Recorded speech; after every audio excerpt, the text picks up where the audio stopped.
자, 오늘 마지막 시간이 됐습니다. 용어 정도만 하고 오늘 수업을 끝내도록 하겠습니다. 자, 우리 법상 용어의 정의인데 앞으로 이 용어들이 나오면 이것으로 쓰겠다라는 얘기예요. 시험에서 이제 잘 물어보는 부분이고요. 이번 33회 때 물론 출제가 됐죠. 자, 그래서 이 중개에 관한 용어의 정의인데 요거는 그 교재 지금 그 56쪽을 보면 중개의 정의 해가지고 써 있죠. 자, 거기 중개의 정의 잠깐 읽어드립니다. 제목 밑에 56쪽이에요. 법제 3조의 법정 중개대상물에 대하여 여기서 끊어보시고요. 거래 당사자 간에 여기서 끊어보시고 매매교환 임대차 그 밖의 권리의 득실 변경에 관한 행위를 여기서 끊어보시고 알선하는 것을 말한다. 자, 우리가 중개에 관한 사항을 정한 법이거든요. 그러니까 이제 중개의 정의인데 암기를 하기 위해서 네 가닥으로 나눴어요. 먼저 우리법 3조가 정한 중개대상물. 그래서 우리법 3조에서 정했기 때문에 법정 중개대상물이에요. 그래서 오늘 여기까지 못 나가는데 우리법 3조에서 정한 중개사물은 5가지가 있어요. 토지가 있고 건축물이 있고 임목이라는 게 있고요. 공장재단, 광업재단이라는 게 있어요. 이 5가지에 대하여 거래 당사자 간 사고자 하는 자, 팔고자 하는 자, 세를 얻고자 하는 자, 세를 놓고자 하는 자 사이에 매매, 교환, 임대차 그 밖의 권리의 득실 변경하는 행위입니다. 그럼 매매, 교환, 임대차는 권리의 득실 변경하는 행위의 대표적인 예시예요. 이게 그리고 이것을 알선한다 이랬어요. 알선하는 것. 알선은 거래가 성립되도록 주선하는 일체의 행위를 얘기하거든요. 쉽게 이 말을 바꾸면 소개라는 말로 바꿀 수 있어요. 주선해준다, 매개를 해준다 이 말로 바꿀 수 있어요. 자, 그럼 중개라는 것은 이 5가지 물건에 대한 거래 당사자 간의 거래예요. 이 거래를 소개하는 거다. 이게 중개다. 그럼 이것을 그림으로 잠깐 살펴보면요. 이렇게 됩니다. 자, 이 아파트를 갑이 갖고 있는데 이것을 을과 거래하시는데요. 이 거래를 A가 소개하고 있습니다. 그러면 갑, 을 사이에 아파트에 대한 사고 파는 계약을 하거든요. 이것이 매매 계약이겠죠. 다음에 갑이 갖고 있는 아파트를 을이 갖고 있는 아파트와 맞바꾸는 계약을 합니다. 이게 교환 계약이에요. 다음에 갑이 아파트를 을한테 세를 놓습니다. 이때 체결되는 계약은 임대차 계약이고 그 밖에 이 아파트에 대하여 전세권 설정 계약이 있을 수 있고 을이 은행이라면 저당권 설정 계약도 있을 수 있어요. 또 이게 토지였다면 지상권이나 지역권 이런 권리의 득실 변경에 관한 행위가 있을 수가 있는데 이러한 행위를 소개하는 게 모두 중개입니다. 이게 그래서 이 아파트는 중개대상 물이고 갑과 을은 거래의 당사자예요. 자, 그다음 매매교환 임대차 권리의 득실 변경은 이 부분이고요. 요것이 알선이에요. 자, 그러면 중개라 함은 법정 중개대상물에 대하여 거래 당사자 간에 매매교환 임대차 권리의 득실 변경 행위를 알선하는 것 이게 중개입니다. 그래서 이렇게 이제 기억을 할 거예요. 그래서 이게 바로 이제 중개인데 중개를 한마디로 표현하잖아요. 한마디로 표현하면 어떻게 될 것 같아요? 알선. 그럼 세탁기 매매 알선도 중개냐? 이 문제가 있겠죠. 그러니까 한정을 좀 해줄 필요가 있는데 중개라는 것은 한마디로 표현하면 중개 대상 물에 대한 알선이에요. 이게 중개예요. 그러니까 중개상물 5가지가 있습니다. 요 5가지를 소개하는 게 중개다. 이 점을 명심합니다. 그럼 우리가 실생활에서 소개해 줄 수 있는 물건은 엄청나게 많아요. 근데 우리가 소위 중개라고 정의하는 것은 이 5가지에 대한 거래를 소개해야지만 중개다. 그러면 자동차 매매를 소개합니다. 중개? 아니에요. 5가지 안 들어가 있죠. 그다음에 알선은 소개를 얘기하거든요. 그러니까 제3자적 입장에서 당사자의 거래를 도와주는 행위예요. 이게 소개입니다. 그러면 여기서 이제 알선과 구분해야 될 개념이 컨설팅 분양 대행입니다. 그럼 컨설팅을 잠깐 생각해 보면 대표적인 컨설팅이 이거예요. 이 토지를 갑이 갖고 있는데 이것을 팔려고 해요. 그래가지고 지나가다 보니까 간판에 컨설팅이라고 딱 써 있거든요. 그래갖고 이제 들어가서 그러는 겁니다. 내가 이 토지를 팔려고 하는데 어떻게 하면 수익을 가장 극대화하겠습니까? 라고 조언을 구해요. 그러자 이 컨설팅 업자가 이게 면적이 너무 넓다. 너무 크니까 이걸 쪼개라. 분할을 한 다음에 200평, 300평으로 분할하고 하나하나 팔아치우는 게 제일 좋겠다. 라고 조언을 해 주는 겁니다. 이게 바로 컨설팅이에요. 그러면 부동산에 대한 컨설팅은 소유자 입장에서 컨설팅업자가 조언을 해줄 뿐이지 제3자적 입장에서 당사자 거래를 도와주는 행위가 아니에요. 그럼 컨설팅은 알선이 아니다.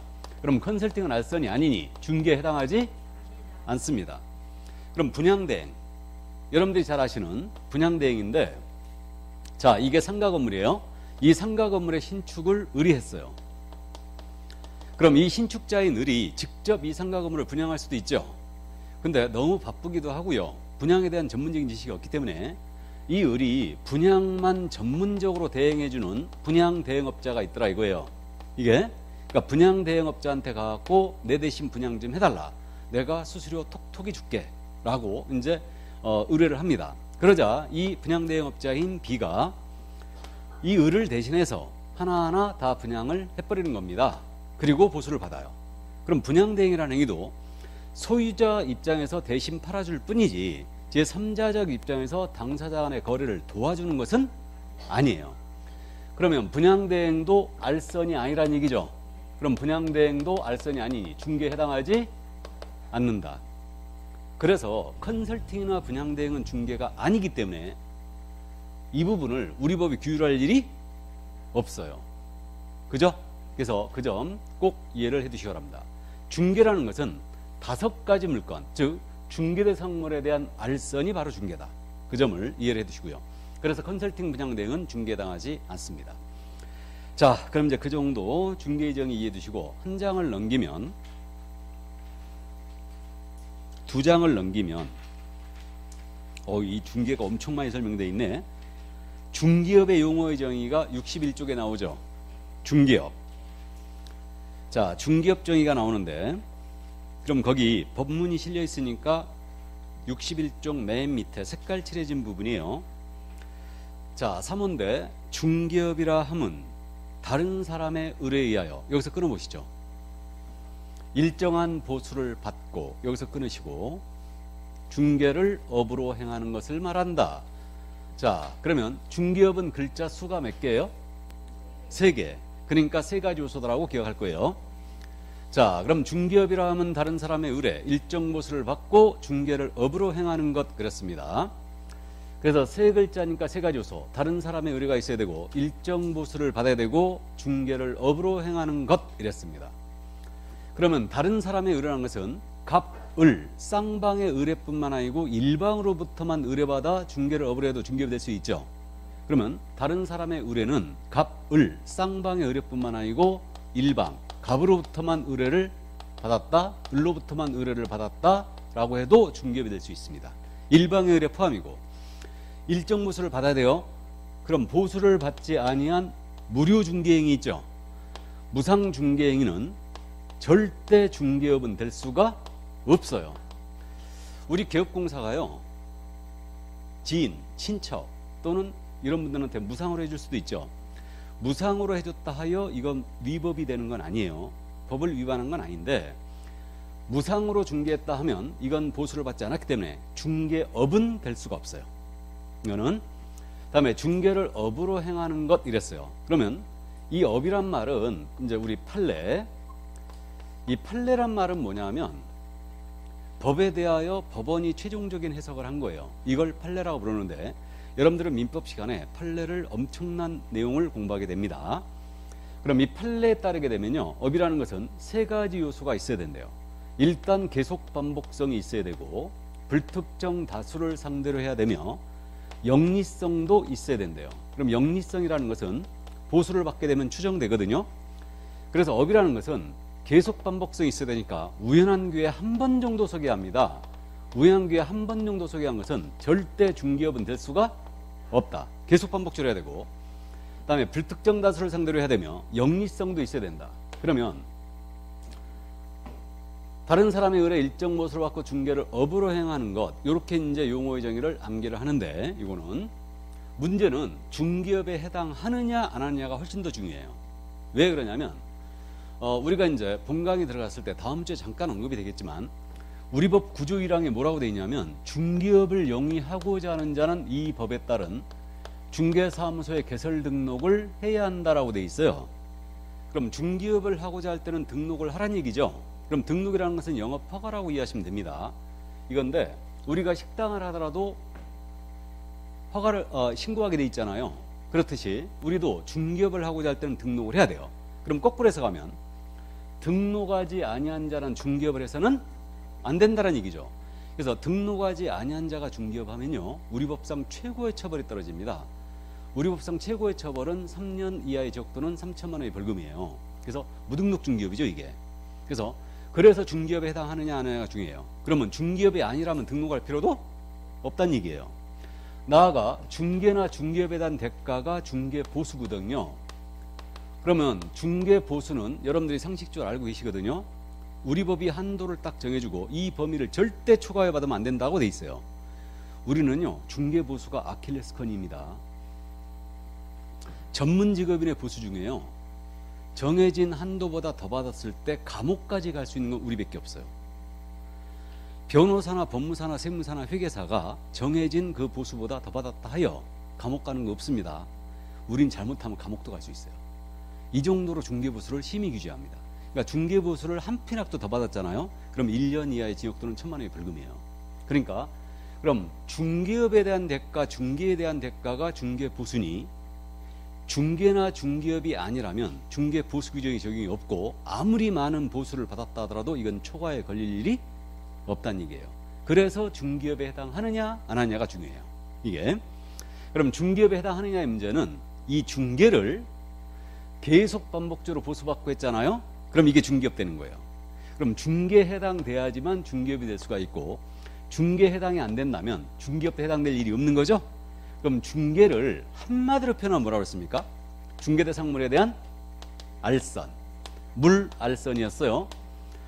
그러면 중개대상물에 대한 알선이 중개였으니 자동차 거래 소개를 계속 반복적으로 보수받고 했어요. 그래도 이건 중개업이 될 수 있다 없다? 없다. 중개가 아니니까.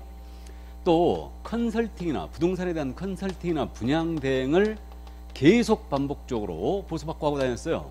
그래도 이건 중개 자체가 아니니 중개에 해당될 일이 없어요. 그러면 컨설팅이나 분양 대행만 목적으로 한다면 등록할 필요가 없는 거죠. 중개가 아니니까 중개업도 아니고. 또 이에 대한 보수는 중개나 중개업이 아니니 아무리 많이 받아도 보수 규정이 적용이 없으므로 보수 초과에 걸릴 일이 없다는 얘기예요. 이해되시죠? 자, 그래서 중개업에 해당하느냐 안 하느냐 이게 중요하다. 여기까지 일단 이해를 드립니다. 자, 그럼 두 번째 용어의 정의, 중개업에 관한 내용을 다 봤고요. 이제 65쪽에 지금 공인중개사 용어의 정의가 나오는데 이건 조금 이따 보기라고 한 장을 더 넘겨서 66쪽에 개업 공인중개사 용어의 정의가 나와 있죠. 자, 읽어드립니다. 개업 공인중개사라 함은 이 법, 공인중개사법이죠. 이 법에 의한 중개사무소에 개설 등록을 한 자를 말한다 그랬어요. 개설 등록의 동그라미예요. 자, 그래서 우리 개업공인중개사 용어의 정의는 우리 법에 따라 중개사무소에 개설 등록을 한 자, 개설 등록에만 동그라미 쳐놓으세요. 여기서 끝나야 된다. 더 이상 말이 나가면 안 된다. 그럼 등록이라는 것은 영업 허가라고 그랬습니다. 그래서 이 법에 따른 중개사무소에 개설 등록을 한 자가 개업공인중개사다. 처음 들으신 분은 개업을 한 공인중개사다 라고 이해는 하는데 우리는 시험을 대비하니까 여기 써 있는 대로 기억해야 돼요. 개설 등록을 한 자가 개업공인중개사다. 개설 등록을 한 자가 개업공사예요. 그 점을 명심하시고요. 그러면 앞으로 개업공사를 제가 개공이라고 부를 거예요. 개공. 국토부 장관은, 국토교통부 장관은 국장이라고 부를 거고요. 다음에 개업공사는 개공이라고 부를 겁니다. 그럼 개공이라고 부를 건데 이 개업공인중개사의 종류를 종별이라 불러요. 개업공사의 종류를 종별이라 부르는데 이 종별은 일단 크게 세 가지로 나눠집니다. 그래서 개공의 종별은 첫 번째, 법인인 개업공사가 있어요. 그럼 법인인 개업공사는 법인으로서 개설 등록을 한 자죠. 문제없고. 자, 다음에 공인중개사인 개업공사가 있어요. 그럼 공인중개사로서 개설 등록을 한 자예요. 그럼 여러분들이 자격을 취득한 다음에 개설 등록을 했잖아요. 그럼 여러분들이 다름 아닌 공인중개사인 개업공인중개사가 되는 거예요. 다음에 이제 세 번째, 중개인이라는 분이 계시거든요. 근데 이 중개인은 국법시대에 쓰던 용어였고요. 강학상 제가 앞으로 이제 중개인이라는 표현을 쓸 건데, 현재 우리 법에는 뭐라고 되어 있냐면, 법제 7638호, 부칙 제6조 제2항의 개업공사라고 되어 있어요. 그래서 이게 길기 때문에 그냥 중개인, 이 용어를 쓰는데, 그 7638을 암기할 필요가 없어요. 그러니까 통상적으로 다른 교수님들은 이걸 부칙 규정에 의한 개업공사 이렇게 불러요. 그러니까 원래 법에는 법을 만들 때 그 본칙이라는 게 있고요, 부칙이라는 게 있거든요. 그러니까 본칙은 본문 내용이에요. 본문 내용이고, 이 부칙 규정이 있는데, 부칙 규정이 뭐냐면 이 법은 언제 시행한다, 뭐 경과 규정이라고 그래요. 그러니까 이런 것들을 두는 거예요. 이게 부칙이라고 그래요.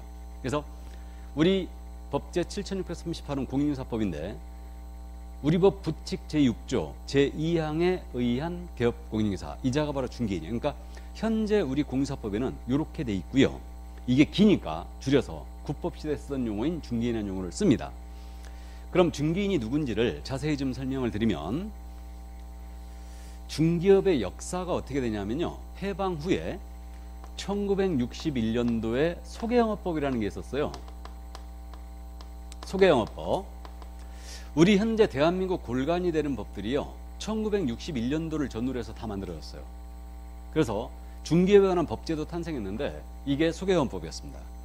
이때 당시에는 중개업에 진입을 하기 위해서는요, 신고만 하면 누구나 다 중개사무소 열 수 있었어요. 첫 번째 중개인 이분들, 이 법 시행 당시에 신고하고 중개업 진입한 분들이요, 이분들이 첫 번째 중개인입니다. 이분들이. 근데 1961년도 역사적 사건이 있던 해였죠. 1960년 61년도 현대사에 있어서 격동기였습니다. 1960년도 4월 19일 날 4.19 혁명이 있었죠. 그게 60년이었어요. 4.19 혁명이 있었고, 61년도 5월 16일 날 박정희 소장이 쿠데타를 일으켰죠.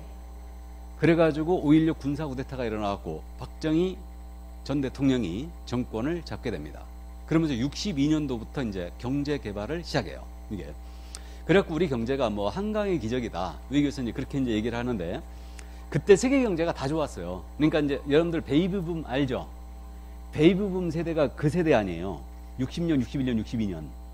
그분들이 베이비붐이잖아요, 다. 그러니까 경제가 비약적인 발전을 하면서 이게 그 이면은 어떤 문제가 생겼느냐? 농촌 인구들이 도시로 집중하는 현상이 벌어진 거예요. 그러면 이들의 잠잘 곳을 마련해 줘야 되는데, 주택이라는 게 쉽게 지어지는 게 아니잖아요. 그래가지고 도시로 인구는 몰려들고 있는데 주택이 지어지질 못하는 겁니다. 그럼 주택 가격이 폭등을 했겠죠. 이게 부동산 투기였어요. 그래갖고 70년, 80년에 부동산 투기가 전국적으로 만연을 하게 됩니다. 이게. 그래가지고 결국은 이 법을 개정하는 수준은 도저히 규제 못하겠다라고 해갖고 이제 새로운 법을 탄생시키는데, 그게 1983년도 12월 말이었어요. 12월 30일 날 부동산 중개업법에 제정을 하게 됩니다. 그럼 중개업법은 크게 두 가지를 골자를 끌고 와요. 이 신고제에 의한 폐단을 없애는 거예요. 그래갖고 아주 높은 진입장벽인 허가제를 도입하게 돼요. 허가제를 도입하고 공인중개사 자격시험 제도를 이때 도입을 합니다. 그러니까 이 두 가지를 골자로 중개업법이 83년도 12월 말에 제정이 되고요. 다음에 84년도 4월 1일서부터 시행을 하게 되면서 소개업법을 전면 폐지합니다. 이게. 그래가지고 1회 자격시험이 있었다 했는데, 1회가 언제 있었다고요? 1985년 9월 22일 날 이때 1회 시험이 있었습니다. 이때 역대 최고의 합격률을 보였다고 그랬는데, 이때 무려 6만 명이 합격했어요. 6만 명이 역대 최고였고, 이 기록을 아직도 깨지를 못하고 있습니다. 그럼 6만 명이라는 인원이 이제 85년도 1회 시험이 있고 나서 배출이 된 겁니다. 우리 역사상 처음으로 공인중개사가 탄생한 거예요. 그럼 이분들에 대한 특혜를 줘야 되죠. 그래갖고 중개업법 1차 개정을 하게 되는데, 그 1차 개정이 바로 1989년도 12월 말에 있었죠. 법 제정 후 6년 만에 1차 개정을 하면서 어떤 내용이 들어갔냐면, 공인중개사에 한하여 중개업에 허가를 해주겠다, 요 규정이 들어간 거예요. 그럼 생각을 해보면 중개업법 제정 후 1차 개정이 있을 때까지는 자격증이 없다 하더라도 허가를 받고 중개업 진입한 분들이 있었겠죠. 이분들이 두 번째 중개인. 그래서 중개인은 출신 성분이 두 가지가 있는 거예요. 신고하고 진입한 분들하고 중개업법 초창기에 허가받고 진입한 분들이에요. 그러면 1차 개정 후에는 90년 이후에는 중개인이 더 이상 탄생이 되지 않았어요. 모두 공사자격증이 있어야 되거든요. 그래서 중개인의 마지막 탄생은 1989년도 12월 31일이었어요. 90년 이후서부터는 더 이상 탄생이 안 됩니다. 그래가지고 이분들의 기득권을 지금도 유지를 시켜주고 있는 거예요. 지금도. 그럼 이분들이 중개인들은 자격증이 없는 상태에서 신고나 허가증 받고 되신 분들이죠. 현재는 뭐라고 그랬어요? 등록. 그래갖고 이 중개인들은 전부 다 등록증으로 바꿔줬습니다. 지금 바꿔주고요. 등록 간주된 분들이에요. 그래서 이분들의 기득권을 유지를 시켜주고 있는 거죠. 지금 이분들이 바로 중개인이다. 그래갖고 길 가시다 보면요, 중개인 사무소라고 쓰여있는 데가 가끔 있어요. 이분들이 바로 중개인이에요. 그러니까 국법 시대에 자격증이 없이 진입한 분들입니다. 그래서 이분들이 바로 중개인이다. 그렇게 이제 이해하시면 되겠고요. 이분들이 지금 전국적으로요, 약 한 3,000명 정도가 지금 현재 영업을 하고 있어요. 3,000명. 그다음 법인은요, 전국적으로 약 한 2,000개? 이 정도밖에 안 되고요. 나머지는 전부 다 공인중개사인 개업공사예요. 전부 다. 전국적으로 지금 현재 한 12만 명 정도? 그러니까 중개사무소의 수가 전국적으로 12만 개 정도 된다는 얘기죠. 거의 13만 개까지 올라갔었는데 요즘 부동산이 안 좋다는 얘기 들어봤죠? 이게 최근 10년 동안요, 이렇게 경기가 안 좋은 건 처음이었어요. 그래갖고 아주 그냥 부동산들 다 지금 망에 떨어지고 있는데, 하루에 폐업한 중개업소의 수가 1,000개, 개업을 하는 것도 전국적으로 1,000개예요. 근데 지금 현재는 폐업한 중개업소의 수가 더 많기 때문에 계속 줄고 있어요. 조금. 그래갖고 지금 현재 전국적으로 12만 개 정도의 중개사무소가 있는데, 이 중에 중개인이 3,000개 정도, 그 다음에 법인이 2,000개 정도. 그럼 나머지 11만 5천 명은 모두 공인중개사인 개업공사라는 얘기예요. 이분들 엄청나게 줄었습니다. 그러니까 중개인들은 지금 연세가 많을 걸로 추정되죠. 90년 이후는 탄생이 안 됐으니까. 그리고 제가 강의 처음 시작할 때는요, 전국적으로 개업공사의 수가 5만 명이 채 안 됐습니다. 이 중에 중개인이 2만 5천 명이었어요. 50%였는데 20년이 흐르는 동안 엄청 줄었죠? 엄청 줄었습니다. 그래서 어쨌든 이분들이 단 한 분이라도 살아계시면 우리 법에는 이분에 대한 근거를 꼭 남겨놔야 돼요.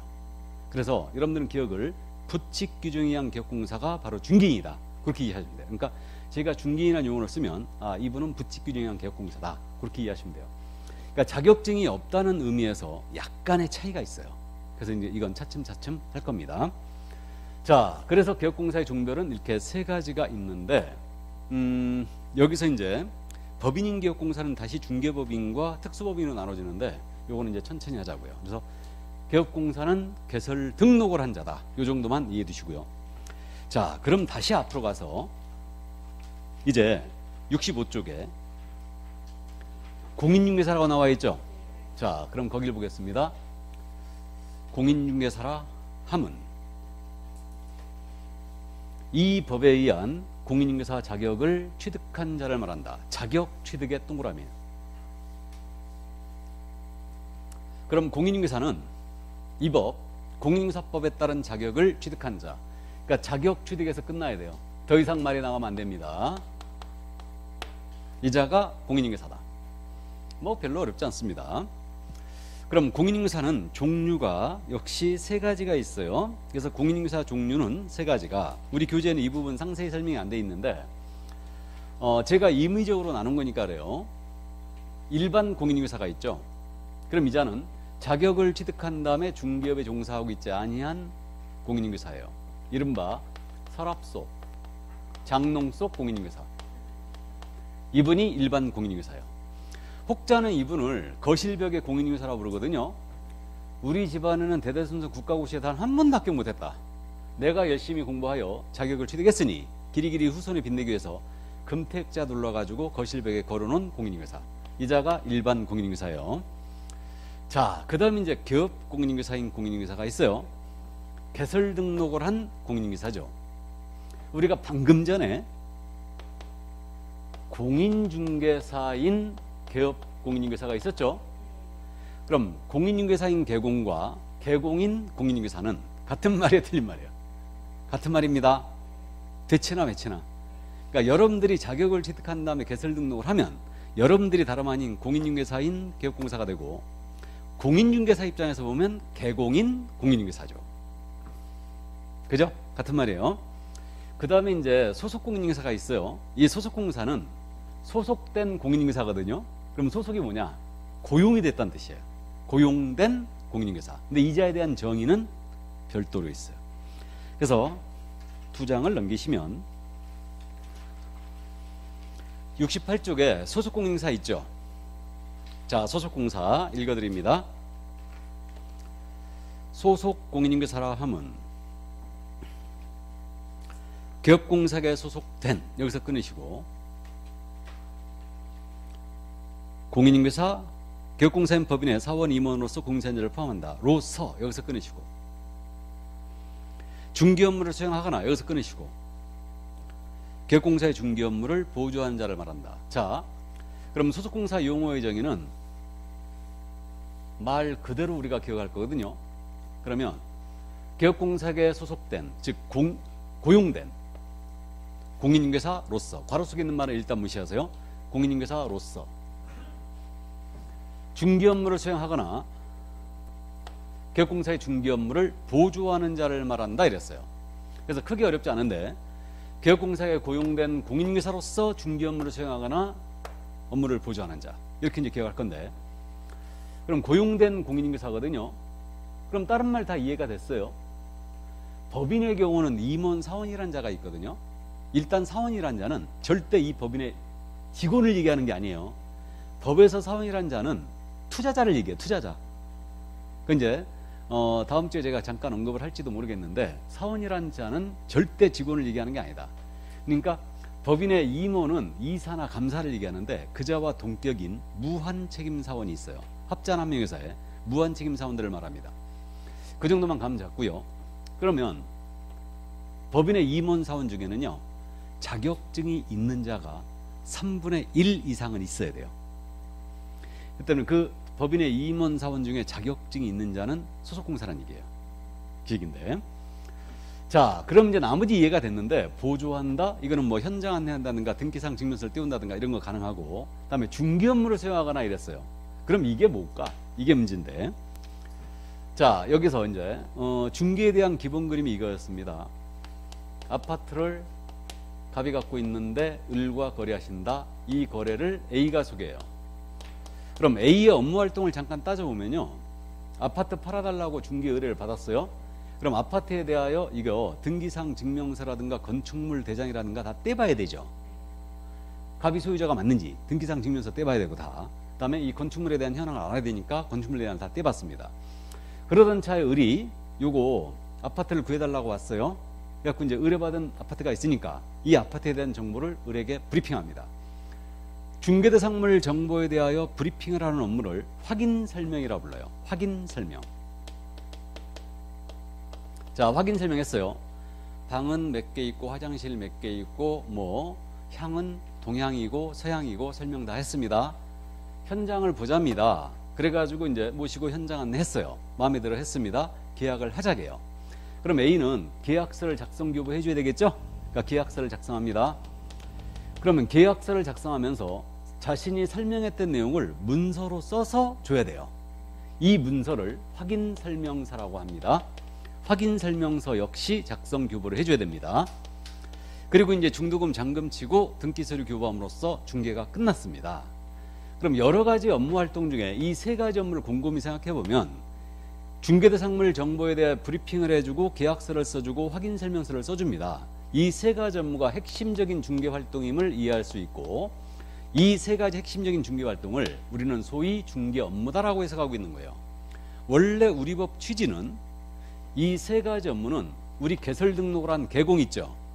개공이 직접 수행해라 하고 의무로 부여했어요. 핵심적인 중개 활동이니까 직접 수행하라고 의무로 부여했고, 이 행위를 소공이 할 수 있다는 얘기예요.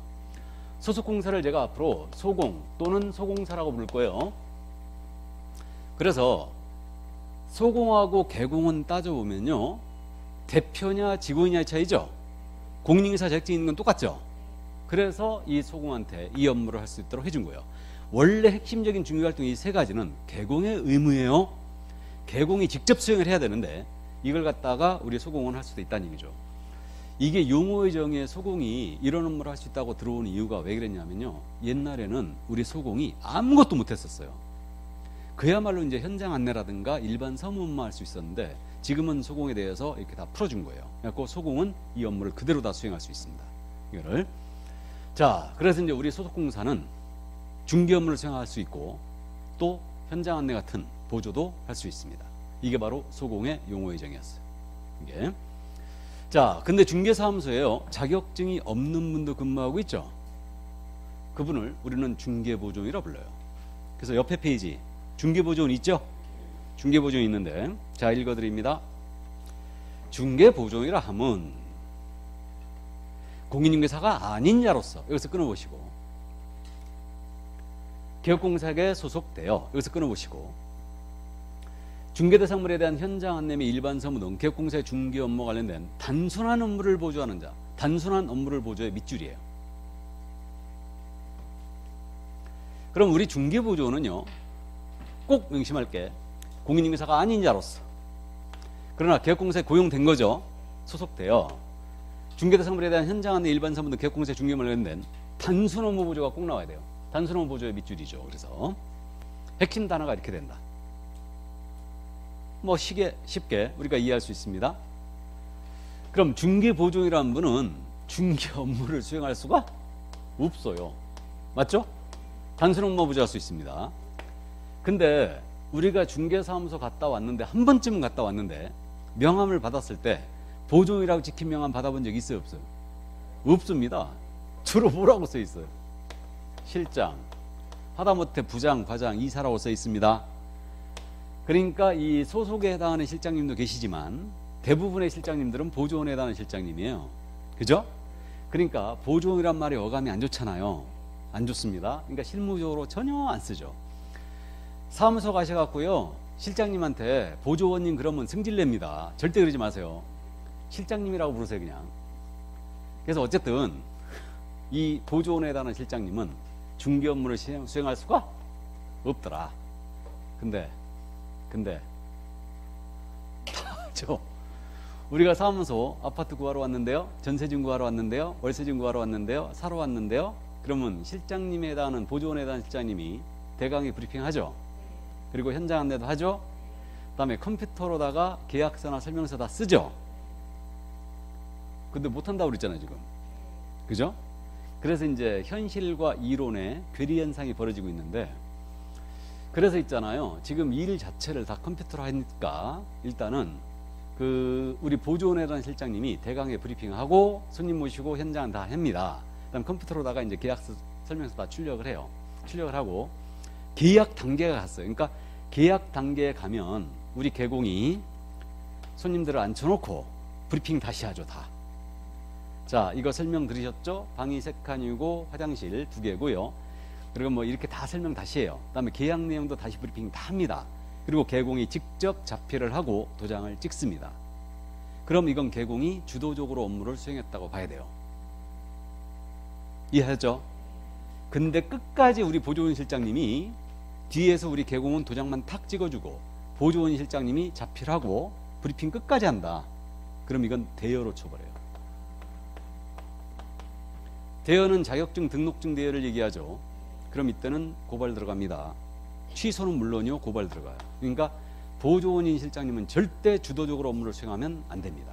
그러니까 끝판에 꼭 우리 개공이 브리핑 다시 하세요. 여러분들 나중에 실무 가시면 꼭 그러셔야 된다. 그럼 우리가 지금 시험에 대비하니까 중개 보조원은 확인 설명을 할 수 있다. OX, X 할 수 없어요. 설명도 안 됩니다. 핵심적인 중개행위라니까. 설명도 안 됩니다. 우리 중개보조는 거래계약서를 작성할 수 있다. X죠? 작성할 수 없어요. 확인 설명서도 작성할 수 없습니다. 전부 다 보조 업무에 국한해야 돼요. 거기까지 이해해 두시고. 그럼 이 두 분, 소속이나 중개보조는 개업공사가 고용한 분들이죠. 고용한 분들. 그래서 이제 이분들 우리 뭐라 하냐면 고용이라고 부를 거예요. 고용인. 이 둘을. 소속이나 중개보조원을 고용이라고 부릅니다. 고용인. 자, 그럼 여기까지 용어의 정의 6가지를 다 봤고요. 앞으로 이제 제가 개공, 소공, 보조원, 임원사원 이 말을 많이 부르거든요. 그래서 이제 이 용어를 이해를 해 두셔야 돼요. 그럼 이게 중개사무소거든요. 이건 교재에 없어요. 중개사무소인데 중개사무소 인적 구성을 잠깐 말씀드리고 하면 중개사무소인데 여기에 대표라는 분이 계십니다. 대표. 이분 우리 뭐라 불렀어요? 중개사무소 대표. 아, 개공. 개업공사죠? 개업공사. 중개사무소 대표자. 개공입니다. 그 다음에 여기 직원이 계시는데 자격증이 있는 분이 있어요? 이분이 소공. 소속공사. 그 다음에 직원인데 이분이 자격증이 없어요. 이분을 중개보존이라고 불렀습니다. 중개보존. 자, 그 다음에 이 사무소가 법인이었잖아요. 법인인 경우는 임원사원이 있죠. 임원사원이 있는데 임원사원은 그대로 임원사원이라고 불러요. 이렇게. 그럼 이들이 중개업에 종사하는 자 전체 아닙니까? 이들이 중개업 종사자 전체를 뭐라고 하냐면 개업공인중개사 등이라고 불러요. 개업공사 등이란 표현이 앞으로 5번이 나오거든요. 5번이 나오는데 개공 등이란 표현은 개업공인중개사 외에 일반인 포함 등등등이 아니고 중개업 종사하는 자 전체를 개공 등이라 표현한다. 이렇게 이제 이해해 두시고, 그 중개보존하고 중개인 있죠. 이분을 헷갈리면 안 돼요. 중개인은 개공 중에 한 명입니다. 중개인은. 중개보존은 자격증도 없는 직원이죠. 그러니까 이 둘을 헷갈리면 안 돼요. 자, 그 다음에 우리 법은 개공이란 말과 개업공인사란 말과 공인중개사란 말을 완전히 구분하여 쓰고 있죠.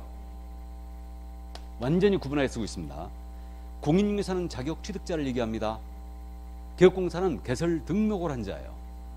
그러면 중개업을 할 수 있는 자는 공인중개사예요? 개공이에요?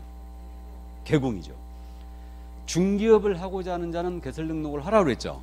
그럼 개설 등록한 자가 개공이니 개공이 중개업을 할 수 있는 것이지 공인중개사가 아닙니다. 그러니까 용어를 확실히 구분하였어야 돼요. 그러니까 공인중개사는 자격 취득자고 개공은 개설 등록한 자다. 그러니까 이 자가 중개업을 할 수 있는 것이지 공인중개사가 아니에요. 그러니까 여러분들이 자격을 취득한 다음에 등록도 하지 않은 채 중개업을 했잖아요. 무등록 중개업으로 처벌받습니다.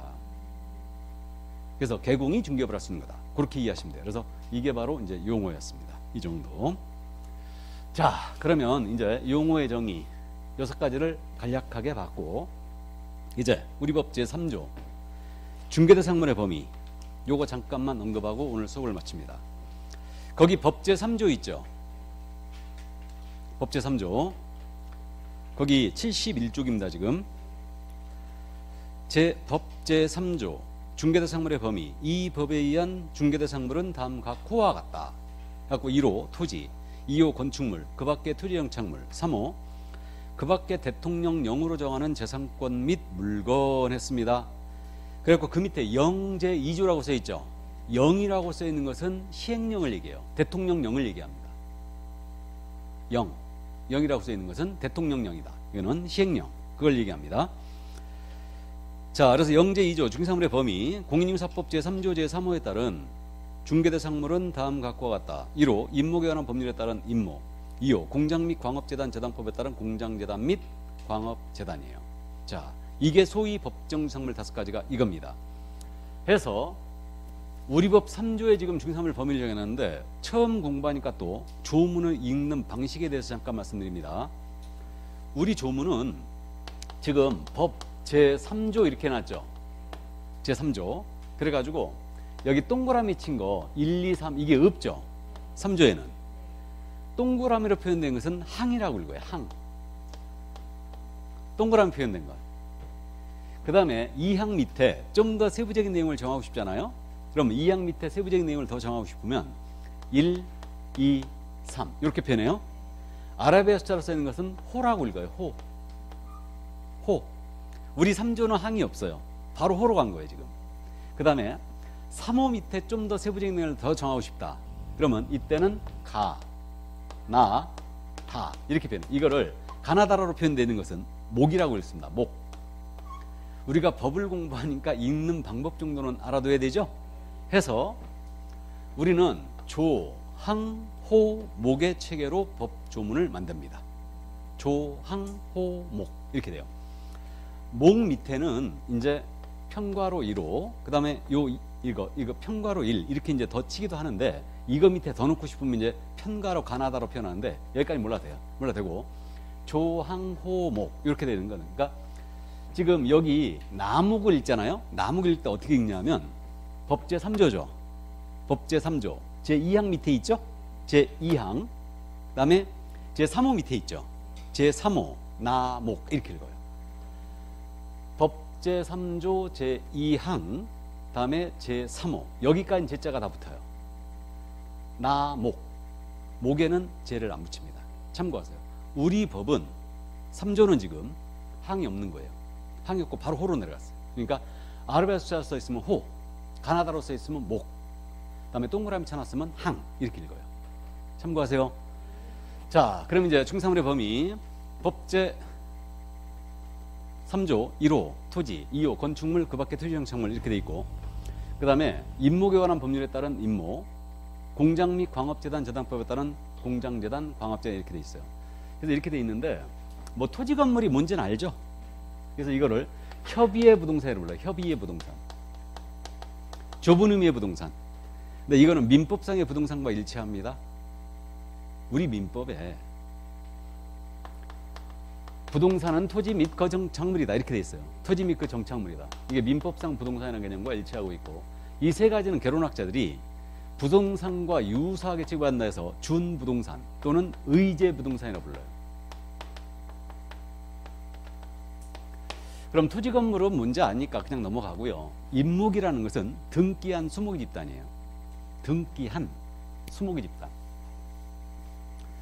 있잖아요. 이게 토지가 있는데 여기에 나무들이 심어져 있잖아요. 이 나무에 대고 저당을 잡고자 법을 만들었는데 그게 임목에 관한 법률이에요. 그래서 이게 한자로 쓰면 설립자의 나무목자인데 그냥 임목은 등기한 수목의 집단이다 그렇게 이해하세요. 나무에 대고 등기해 놓은 거예요. 강의 처음 들으신 분은 나무에 등기한다는 얘기 처음 들어봤죠. 그래서 저당을 잡기 위해서 나무에 대고 등기한 거다. 그러니까 이거는 그냥 쉽게 등기한 수목의 집단이다 그렇게 이해하세요. 이게 임목이다. 그 다음에 공장재단 광업재단 있죠. 이거는 대표적으로 이게 공장재단 광업재단 내용이 똑같은데 공장재단은 공장을 운영하기 위한 재설비를 하나로 묶어 등기한 거예요. 광업재단은 광물을 채굴하기 위한 재설비를 하나로 묶어 등기한 거예요. 그래서 이게 공장 건물도 있고 공장 기계도 있고 전선들도 있고 전봇대도 있고 이 공장에 뭐 특허권, 상표권 같은 게 있어요. 산업재산권이 있는데 이걸 쫙 묶어가지고 하나로 묶어서 등기해 놓은 거예요. 이게 저당을 잡으려고. 그래서 하나로 묶어 등기한 것이 공장재단, 광업재단 그렇게 합니까? 공장을 운영한 재설비를 하나로 묶어 등기한 거, 광업재단은 광물을 채굴한 재설비를 하나로 묶어 등기한 거 그렇게만 이해하면 돼요. 아셨죠? 그래서 이게 바로 공장재단, 광업재단이다. 그런 이제 개론 시간에 개념은 이제 이렇게만 이해해 두시고 준부동산에 해당하는 게요. 등기 등록되는 재산 중에 더 있죠. 자동차, 항공기, 선박, 건설기기가 있는데 이것도 부동산과 유사하게 취급한다 해서 준부동산이라 부르는데 이것은 중개대상물의 범위에 들어와 있지 않아요. 이 세 가지만 딱 들어와 있어요. 준부동산 중에. 그리고 이 5가지에 들어가 있지 아니한 기계, 세탁기, 냉장고입니다. 모두 중사물이 아니에요. 그럼 중개대상물의 범위는 협의의 부동산, 준부동산 합치면 모두가 부동산임을 이해할 수 있죠.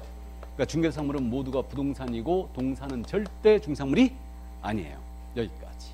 그래서 중개대상물이 5가지가 이거다. 그래서 가볍게 임목이 등기한 수목의 집단, 공장재단, 광업재단은 공장을 운영하기 위한 광물을 채굴하기 위한 재설비를 하나로 묶어 등기한 거다. 그렇게만 딱 이해해 두세요. 됐습니까? 여기까지. 그래서 오늘은 여기까지입니다. 그래서 여기까지 하고 다음 주에 간략하게 우리 법 전체에 대한 소개를 하고 다음 주에 수업을 마치도록 할 겁니다. 자, 오늘 여기까지 하고요. 여러분들 뵙게 돼서 반갑고 우리는 장길에 있습니다. 처음에 지금 수업을 들으신 분은 앉아 계시기도 힘들어요. 적응 기간이니까 그냥 가볍게 오늘은 중개법은 이런 거구나 라고 이해만 하시고 집에 가서 푹 쉬시기 바랍니다. 아셨죠? 자, 다음 주에 저는 건강하게 뵙겠습니다. 수고하셨습니다.